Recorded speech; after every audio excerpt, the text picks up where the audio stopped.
Hey, welcome back. Another day, another vlog, episode 501. 500 was pretty wild. Yeah, again, big shout out to everyone. Thanks very much for all your support over the last couple of years. It's been great. Really enjoying it. Right, now back to work. Packing in the background, as you can see, trying to work it out. I had to adjust case size, so I picked a bigger case so I could put a spare case in because our airport people can only lift 10 kilos because they're very sensitive. So I've got to take 2 cases I can take on normal planes, and then when we go to work, I've got to triple bag it so that they don't hurt their backs. Very sensitive, us miners. Nowadays, it's a little bit scary. Anyway, nearly all packed, so that's all done. Last job to get this done, so I don't have to worry about it at the airport. So I thought I'd get out the way, so going pretty good. Now, quick note, yesterday our VW Touareg, the 34 metre Touareg, is got a new addition. We've had the spare wheel, and the big wheels, being an SUV, in the back, in the boot space. So it takes up 3/4 of the boot space, which is just painful. Unfortunately, there was no other quick, easy fix with the VW to put a spare wheel in there. The actual Spot has a second battery for this model because there's so many electronics on it. It was the top of the range, the fanciest one with all the bells and whistles, and unfortunately that got rid of the tyre. Apparently rich people don't have flats, which is just crazy. But yeah, big solution if you are looking for one, and give them a big shout out to Tyre Trek. I bought one yesterday, bolted on, so easy. I'll put some photos up on Insta so you can check it out. Super easy and super good. It fits really good. It's a swing arm design, so it just slides straight into where your toe ball is, and then just you put your tyre on, bolts on, and then you undo a heavy duty clamp, and then it swings right out the way, and then you can lift your hood up like 5 seconds and gives you so much room, which is going to be perfect because when I start doing some overnights and stuff and Astro bits, I can now just sleep in the back of the car and just fold the back seats down, which was the whole idea. No tent needed, waterproof, good to go, and yeah, I get to see the world. A bit of van life, semi-van life, I guess. So great solution. Aussie company that's built it, Tyre Trek. Go check them out if you have a VW Touareg and been trying to work out how to get a spare wheel on there. This is definitely a great option for you. Not the cheapest, about $1,000, but definitely well worthwhile. And it also has accessories like bike racks and light poles and all sorts of different stuff. So very cool. Rightio, on with the news. Douchebags, now DB. They've changed the name just to DB.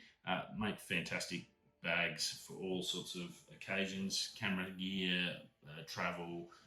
They mount together. They've got a great little system going and some super high quality, great colour ranges. There's a little bit of something there for everyone. Handbags, even the whole lot. They've covered everything. They've got a great new bag out, and it's worth talking about it because it's a very different style. Like most camera bags, and I'm going to take camera bags as an example. You either have the front opens, so then you've got to put your back straps in the mud or the dirt, so your back gets covered in dirt, so I never use. My newer bag opens from the back, so where the back strap's up, you open that up and you get your camera gear out that way. That's been generally the old style. Now, what the DB has done, they've changed the game again, and they've got a standard size backpack. It's a big backpack, but it opens up like a clamshell, so you basically have your backpack like that, you put it down and it folds open like that. So you've got one side, you can put clothes and stuff in there, camera gear on that side, put it back up together. So your back's never going to get covered in dirt, which is great, and you get heaps of room. Now it comes in a 50, 70 and 90 litre variety, so that's fantastic. Ranges from 400 up to 460 for the 90, 430 for the 70. So there's not much real distance, like cash wise, $60 from 50 to 90.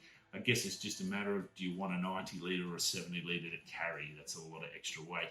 If you're doing long trips, you're probably going to take the big one, but if you're doing a general, 50 litres is a big backpack. Most camera bags are like 20 litres, so if you even going up to 50 litres, that's a fairly big chunk of gear to carry around. So yeah, definitely worth checking out. It's got an alloy frame.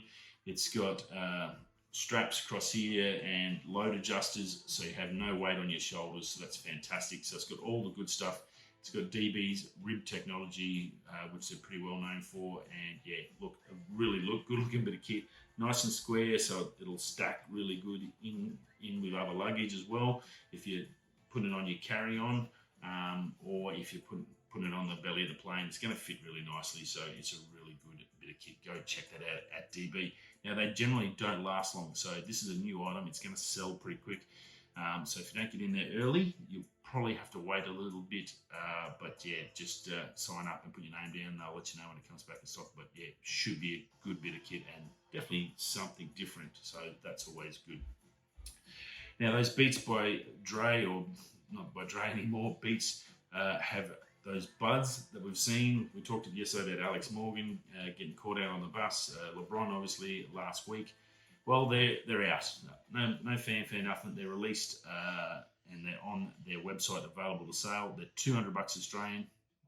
Pretty darn good price for noise cancelling headphones. They work with Android and Apple, which is pretty cool. It's an Apple company and they've done a crossover to Android, so that's really, really good. I think that's probably going to be the main difference between that and the AirPods 3. They'll have some other different stuff. I think they have some spatial audio stuff in the AirPods 3, Pro 3. These don't have the spatial audio, but they're obviously compatible with Android. That's a big plus. Noise cancelling, 3 different levels of that. You've got a transparency mode, custom acoustics all set up in there. It'll do 8 hours battery on the headphones, and then obviously paired with the case, you get a full 24 hours, so plenty of battery power. Being a Beats product, they've got a bit of water resistance and sweat resistance, so they've got that IPX4 rating, so that's pretty cool. That's great for going to the gym and working out or training or stuff like that. You don't have to worry about sweat destroying your $200 headphones. Always good. Super light, 5 grams for the headphones, 48 grams for the case. So look, weight-wise, you're not even going to notice that they're small little case that will fit in your pocket. So that's always good, and slide in your backpack. Probably more chance of worrying about losing them than you will have of actually worrying about the weight of them. 5-minute charge will get you an hour's extra playtime, so that's pretty cool and that's quite handy. USB-C, again, unusual for Apple. They might be finally getting the picture, and hopefully this is the last year we have to talk about Lightning, but great to see they're actually a USB-C product and not Lightning. And it's got a mic with wind reduction in there as well too. So look, you've seen them, they're now available. If you were keen about them, $200 is probably a good price for a night setting. We've got the Sony ones just come out. They were fairly hexy around the 360 mark Aussie. So you've got the Sony top of the range. These have been priced. Obviously, they weren't going to put these up because the AirPods Pro 3 are coming. That's going to be Apple's elite product. These had to come under that price. So they've taken, I think, things like spatial audio aren't in there, and they'll have some other things like Find My and all that will be in the Apple Pod 3. So it gives us a good picture of what is coming with Apple, but also that these are good, cheap, well, not cheap, but a good viable option if you're looking for good noise cancelling. Good bass from the reviews I've seen over of Short Circuit, Linus Tech Tips boys. So that sounds like they're a pretty good set of kit. Now, the Sony AirPic, we haven't heard a lot about that. The drone, obviously it's a little bit more commercial than actual drone stuff like we'd hoped. Well, they've got a new model coming out, the AirPic S1, world's smallest drone that can carry a full frame camera. They're saying an alpha series, obviously. That's what they're saying. You're not going to talk about Canon stuff. That's fair enough. Now, it'll take an A7S III, and its payload is 2.5 kilos. So that's a pretty good deal for a drone to carry that much weight and film and do all its things it needs to do. 56 miles an hour, that's with no load on. So just be aware that's pretty cool. 25 meters a second, that is. Velocity angles, get a fair bit in there. Now, it doesn't say these if they are loaded or unloaded, but you'd assume they'd be loaded. I don't know why you're talking about a commercial drone with a camera and you talk about unloaded, because you're not going to fly this just for fun. It's going to cost a fair bit of whack. There's no pricing on this on the website as yet. But velocity angle, so that'll be a flying angle like that, and do 180 degrees, so I can just about fly flat into the wind for that vertical shot while you're running, which is pretty darn cool if you're following cars or a road and you want to get that silky smooth sort of run like that. So that's pretty cool. Attitude angle, I think that I'm pretty sure that's what they mean there is on the tilt. That'll do 55 degrees, so that's a fairly decent one. So there's 90, so you'd probably be around here. That's a pretty darn good angle. Pretty cool. 22 minutes flight time, unloaded. Again, they give you stuff that hasn't got a camera on it. I don't know why, that's just really pointless. With a camera, fully loaded, the A7S3 on there, you're only going to get 12 minutes. So yeah, flight time is an issue. You're going to chew through batteries. Now, the good thing is with the battery, in respects to that, they do have a great software system set up for it. You can plan your runs, lock in your runs, so basically the thing will fly itself, and then you can just worry about controlling the video stuff. So that is good. So I'm assuming they're not really worried about 12 minutes, because what you're probably going to do is you're going to go up, set up a run, get your run where you want it, lock that into your computer on the software, and then basically send it up and track that run and just keep doing that run over and over, and get as many 12-minute runs as you can on that. And you don't have to worry about flying it. It's going to be very efficient in that regard. So I'm assuming that's why they're not stressed too much about the time. Is it commercial? So you're going to have a ton of batteries there.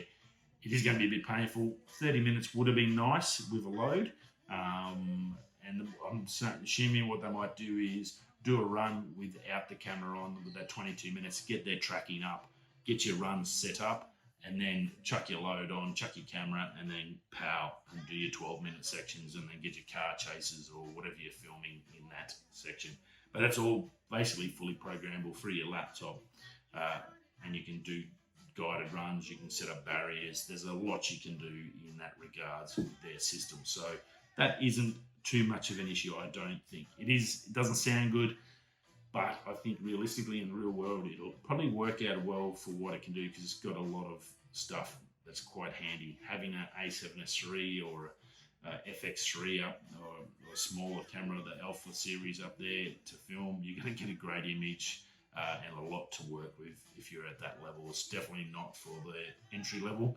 This is going to be a pro level user that are going to be planning shoots, planning shots, and have a system in place to adapt to this as well. So very cool. Retractable landing gear, so that's cool, so you don't get those legs in the shot, and obviously come down, so that's all good. No chance of damaging this expensive bit of kit. It's got 5 sensors. They're saying you can go through wooded forests and stuff like that. So hopefully it's as good as, say, the, what's the one? There is a really good one. It's not the Autel, anyway.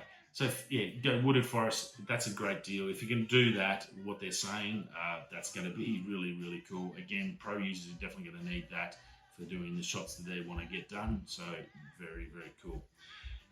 Stable flight when out of range. So if it goes out of range of the GNSS system, it will still fly and it'll be stable. Obviously, once it goes out of range, it'll bring itself home, but it's not going to crash on you or lose any sort of operational. You'll just get out of range and go, oh, hang on, better come back to you, we'll come back. So that's pretty cool. Dual operator control, so one can fly the camera, one can fly the drone. Very important for a pro setup. Generally, that's how it's worked. You'll have a drone pilot, then you'll have the cameraman that'll be controlling all the camera specs and just watching the video out of it, which is really good. That makes a big difference when you only have to worry about flying a path. And again, as I said, with their software, you don't even have to worry about that. You can literally set it up, do your run, lock that into their software, and it'll basically control itself and automatically do its runs, and you can just worry about your video. So some good options there. Now, interestingly enough, it only works with Apple iPads or phones, which is just insanity. Sony has some of the best phones.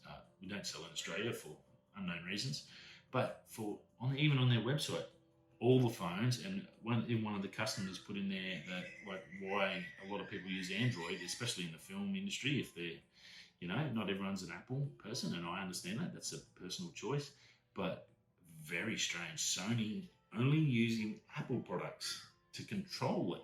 It's yeah, that's a little weird to me. I don't understand that. A little bit strange. And look, last not least, wind speeds, it'll handle up to 20 meters a second, so that's pretty good. Again, it's a pro level drone. It's going to do the good things, and that's about it. Yeah, look, a little bit weird there. Again, 12 minutes doesn't seem a lot of time. I think with the software and the way they've got it set up as a pro unit for what you can do with the software and auto flight, I think 12 minutes is fine. The biggest concern of all of that is Apple. Why would you? I just don't understand it. Sony, surely that their phones would be capable of running it at bare minimum. Sure, it could use Apple and it should be able to use Sony. If it doesn't use the other brands, that's fine, but it definitely should use at least Sony phones. Yeah, I don't really understand that from any sort of perspective. It's a little weird.